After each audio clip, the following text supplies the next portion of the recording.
예수님께서 여러분과 함께 루카가 전한 거룩한 복음입니다. 그 무렵 예수님께서는 기도하시려고 산으로 나가시어 밤을 새우며 하나님께 기도하셨다. 그리고 날이 새자 제자들을 부르시어 그들 가운데서 12를 뽑으셨다. 그들을 사도라고도 부르셨는데 그들은 베드로라고 이름을 지어주신 시몬, 그의 동생 안드레아, 그리고 야고보, 요한, 필립보, 바르톨로메오, 마테오, 토마스, 알페오의 아들 야고보, 열혈당원이라고 불리는 시몬, 야고보의 아들 유다, 또 배신자가 된 유다 이스가리옷이다. 예수님께서 그들과 함께 산에서 내려가 평지에 서시니 그분의 제자들이 많은 군중을 이루고 온 유다와 예루살렘 그리고 티로와 시돈의 해안 지방에서 온 백성이 큰 무리를 이루고 있었다. 그들은 예수님의 말씀도 듣고 질병도 고치려고 온 사람들이었다. 그리하여 더러운 영들에게 시달리는 이들도 낫게 되었다. 군중은 모두 예수님께 손을 대려고 예를 썼다. 그분에게서 힘이 나와 모든 사람을 고쳐주었기 때문이다. 주님의 말씀입니다.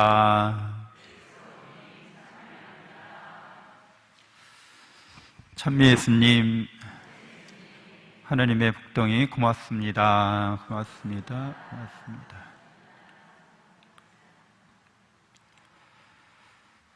네, 오늘 예수님께서 12사도를 뽑으시기 위해서 밤을 새워서 기도하십니다. 그리고 이 기도는 예수님께서 제자들 가운데 12명의 사도들을 뽑으시는 것은 맥락이 있잖아요. 역사적인 맥락인 거죠. 그러니까 구약의 12지파가 하느님의 백성으로서 공동체를 이루고 있었는데 하느님의 백성 공동체가 와해됐죠. 그래서 남아있는 지파가 유다 지파가 주로 남아있고 그 다음에 베냐민 지파, 레위 지파 이렇게 좀 남아있는 거예요. 나머지 지파는 어떻게 되는지 몰라 이제. 그래서 이렇게 와해되고 이렇게 붕괴되어 버린 그런 12지파를 이제 재건하시려고 하는 거잖아요. 그렇죠? 그래서 12사도를. 근데 이거는 혈연이나 핏줄과는 상관없이 새롭게 하나님의 백성을 불러 모으시려고 하시는 거죠. 12사도를 통해서 새로운 하나님의 백성을 이제 초대하시는 겁니다. 부르시는 겁니다. 그래서 이 12사도로부터 이제 새로운 하나님의 백성 교회가 시작이 되는 거죠. 카톨릭 교회의 기둥들이죠. 12기둥들. 그리고 그 머릿돌은 바로 예수 그리스도 그분이십니다. 그래서 하나님의 새로운 백성은 이제 하나님 예수 그리스도를 통해서 죄악과 죽음에서의 구원의 은총을 받게 됩니다. 그래서 아담과 하와가 원죄를 지어서 이제 하느님의 나라로부터 멀어져 간 이 죄악의 역사를 구원의 역사로 이렇게 바꾸시는 거죠. 그래서 예수 그리스도께서 이제 교회를 새로운 교회인데 이 교회는 마치 당신의 신부와 같은 교회인 거죠. 그래서 이 교회를 새로운 하와라고도 하는 거죠. 그래서 이 교회를 통해서 이제 당신의 구원의 은총이 당신이 십자가의 상에서 죽으시고 부활하시고 승천하셔서 성령을 보내심으로써 이 교회 안에서 끊임없이 당신 구원의 은총이, 구원의 진리가 사람들에게 계속해서 전파되기를, 흘러 들어가기를 바라시는 거잖아요. 그러니까 예수님의 옆구리에서 예수님이 이렇게 창으로 옆구리를 찔리셨을 때 피와 물을 쏟으셨는데 이게 우리를 향한 당신의 사랑과 은총인 거예요. 그래서 이 옆구리를 찔리셔서 피와 물을 쏟으시면서 당신의 사랑에서 오는 진리와 은총을 이렇게 베푸시면서 이제 교회가 시작된 거라고 하는 거죠. 12명의 사도 위에 성령께서 내려오시고 또 당신의 사랑과 은총이 성령을 통해서 이 12사도 위에 세워진 교회 안에 늘 있는 거여서 이건 마치 하와가 아담의 옆구리에서 나온 것처럼 그렇게 예수 그리스도의 십자가에서 12사도로 이루어진 사랑과 은총을 전달하는 구원의 기관으로서 새로운 하와가 나타난 거나 마찬가지라는 거예요. 그래서 우리가 이렇게 하나님의 백성이고 예수 그리스도의 하와로서 신부라는 거죠. 그리스도의 정배라고 하는 거죠. 그래서 이런 모습을 가장 잘 드러내신 분이 바로 성모님이라고 하는 거잖아요. 그렇죠? 성모님이 예수님을 낳듯이 교회는 이런 사랑과 은총으로 하나님의 백성을, 새로운 백성을 계속 낳는 거죠. 그래서 마리아가 교회의 전형이다. 하나님의 아드님을 낳고 하나님의 자녀들을 낳는 그런 모습에서 마리아와 교회가 같이 이렇게 우리 앞에 병렬로서 드러나는 거죠. 그래서 우리 신앙인들은 성모 마리아를 본받으면서 하나님의 교회의 일원으로서 새로운 하와로서 또 하나님 백성의 새로운 그런 자녀들로서 사랑과 은총을 계속 베풀고 나누어서 우리의 전교를 통해서 하나님의 백성들이 계속 많아지는 거, 계속 태어나는 거, 이런 거를 우리 인생의 목적으로 한다는 거예요.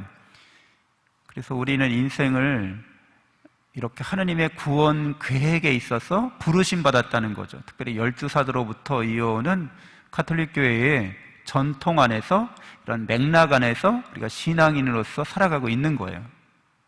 이런 이야기가, 이렇게 구원의 이야기가, 사랑 이야기가 이렇게 맥락 속에서 우리에게 전달된 거죠. 그러니까 이 이야기 속으로 들어간 거잖아요. 예수 그리스도의 사랑 이야기, 그분이 어떻게 하나님의 사랑을 드러내고 하나님의 사랑으로 사람들을 죄악과 죽음에서 구원하는지, 예수 그리스도의 러브 스토리로 우리도 같이 들어가서 참여하게 된 거죠. 그러니까 우리의 인생 이야기가 있어요. 역사가 있어요. 히스토리가 있어요. 근데 그런 히스토리를 보면 여러 가지 맥락의 이야기들이 나오죠. 뭐 거기에는 전쟁 이야기, 전쟁하러 태어난 사람이 있는 것처럼 군신이라고 하죠. 전쟁의 신. 그래서 많은 사람을 죽이고 침략하고 많은 영토를 빼앗고 역사에 위대한 장군으로 기록돼 있어요. 황제로, 이런 뭐 알렉산더나 징기즈칸이나 뭐 그렇죠, 나폴레옹이나, 아니면 돈을 꽤 많이 번 사람들, 옛날부터 부자로 이름난 사람들, 이렇게 히스토리가 있죠. 또 여러 가지 아주 작고 사소한 여러 가지 히스토리들이 있는데, 그리스도인들은 무슨 스토리를 쓰려고 온 사람들이에요? 하느님과 나와의 러브 스토리를, 예수 그리스도의 러브 스토리에 나도 참여하는 거죠. 거기에 이제 주인공으로 나만의 스토리를 갖고서 더 풍성하게 하기 위해서 온 사람들이잖아요. 그래서 우리는 이러한 이걸 콘텍스트라고 하죠. 텍스트. 그러니까 이게 텍스트라는 게 이제 이런 문헌을 말해요. 이렇게 문서, 텍스트가. 근데 콘텍스트 그러면 맥락을 뜻하죠. 그러니까 그 맥락에 우리가 젖어 들어가야 되는 거죠. 가장 은혜롭고 가장 의미 있고 가장 희망찬 그런 맥락인 거죠. 왜? 그 맥락에는 예수님이 이 지상에서 가톨릭 교회를 통해서 사랑의 은총과 사랑의 진리를 계속해서 부어주시고 계시기 때문에 우리가 그 맥락에 들어갔을 때 내가 얼마만큼 사랑받는 존재인지를 안다는 거죠. 나에게 은총이 얼마나 충만한지 안다는 거죠. 그리고 이 이야기는 잘 될 게 틀림없어요. 그게 너무 분명한 거예요. 이 이야기는 성공하고 성취되고 완전해지는구나. 이 사랑 이야기가 예수님이 죄악과 죽음을 물리치고 승리하셨기 때문에 따놓은 당상인 거죠. 보증수표인 거죠. 여기에 참여 안 할 이유가 없는 거죠. 다른 이야기들은 해피엔딩이 아니라 새드엔딩이거든요. 네? 전쟁 영웅, 돈 많이 번 사람, 권력을 가진 사람들 다 비참하게 다 새드엔딩으로 끝나는 걸 우리는 히스토리를 보면서 다 보고 배우거든요. 뭐 진시황이 어떻게 죽었는지, 알렉산더가 어떻게 죽었는지, 우리 근현대사의 권력자들이 어떻게 비참한 최후를 맞이했는지 다 봤잖아요. 근데 그 이야기 속으로 내가 끼어들 이유는 없죠. 근데 예수 그리스도께서 영원한 생명과 행복을 주신다는 것들을, 그 이야기 구조를 이미 알고 시간과 역사를 넘어서 이미 그렇게 성취하신 분이기 때문에 그 이야기에 초대받고 부름받고 거기 함께 한다는 것은 얼마나 큰 은혜고 축복인지 우리는 헤아릴 수 없는 거죠. 그래서 그런 이야기를 바탕으로 우리가 기도하는 겁니다. 그렇죠? 그런 이야기 맥락 구조 안에서 우리가 신앙생활을 하는 거죠. 그리고 이런 이야기에 많은 사람들을 초대하고 부르려고 우리가 여러 가지 일들을 하는 거죠. 아주 이게 본질이 되는 일이고 이게 중심이 되는 일입니다. 이렇게 우리가 우리 인생의 이야기를 풀어가려고 할 때 이제 모든 것들이 이렇게 의미 정렬이 돼요. 의미가 있게 된다는 거죠. 의미의 질서가 부여돼요. 그래서 내가 그런 시대에 태어났구나. 내가 그래서 이렇게 격동의 시대에 태어나서 이런 시대 환경과 이런 시대 상황에서 이러한 인간관계를 맺으면서 여기까지 왔구나. 이게 사랑 안에서 해석이 되는 거죠. 근데 이 사랑 안에서 해석하지 않으면 이게 뭔 의미가 있겠어요. 그렇죠?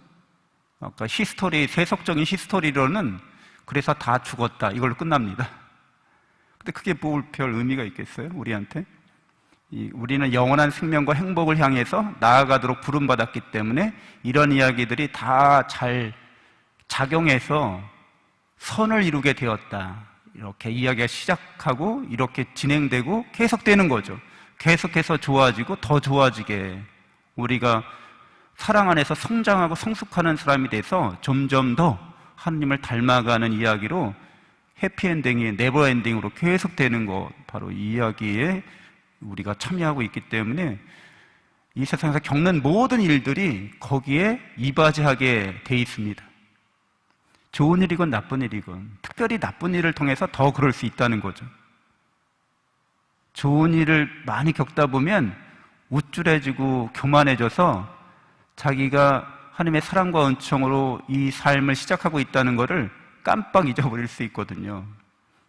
그렇죠. 예수 그리스도를 태우고 노새가 이렇게 당나귀인가요? 당나귀였나? 노새였나? 제가 가장 기본적인 걸 네? 거기 예루살렘 입성할 때 뭐예요? 당나귀예요? 노새예요? 네? 하여튼 뭐 이렇게 탈 거 같은데, 그냥 예수님 태우고 막 가다 보니까 사람들이 다 호산나하고 막 이렇게 경배드리고 막 그러잖아요. 그래서 알고 있었죠. 나귀는 알고 있었어요. 이게 내가 등에 태운 예수님 때문에 그런 거야. 알고 있었다가 계속 이제 사람들이 너무 계속 그 길 내내 그러니까 이제 착각을 하기 시작합니다. 그래, 예수님 때문이기도 하지만 나에게도 뭔가 좋은 점이 있지 않을까? 나에게도 장점이 있지 않을까? 이렇게 생각하기 시작하면서, 그래, 나는 훌륭한 낙이야. 나는 정말 이 세상에 있는 낙이보다 제일 뛰어난 낙이야. 이렇게 생각하기 시작하면서 이제 사람들이 환호와 이런 함성이 절정에 달하는 순간 자기도 그 환호에 좀 응답해야겠다고 생각해서 갑자기 앞발을 들고 힝 하고 예수님이 떨어지셨어. 그래서 사람들이 그 나귀를 잡아서 당장 끌고 갑니다. 어디론가. 그럴 수 있다는 거죠. 이 좋은 일을 우리가 세상 살면서 기쁜 일을 하도 많이 겪으면 별로 감사하지도 않고 고맙지도 않고 다 능력이 있어서 내가 잘나서 이렇게 되지라고 착각하기 쉽다는 거죠. 그래서 좋은 일을 통해서는 겸손하기 힘들고 하나님께 진정으로 감사드리기 힘들고 그렇다는 거죠. 나쁜 일을, 좋지 않은 일을 겪을 때는 정말 겸손해집니다. 그리고 하나님께 더 이렇게 매달리게 되죠. 그리고 하나님께 매달린다고 하는 것은 이미 우리가 하나님 나라를 받은 사람이라는 것을 우리에게 일깨워 줍니다. 그래서 견뎌내고 이겨낼 수 있는 힘을 주는 거죠. 그게 바로 이제 러브 스토리가 되는 거죠. 감동 스토리가 되는 거죠. 상황이 좋고 환경이 좋아서 잘 살았다.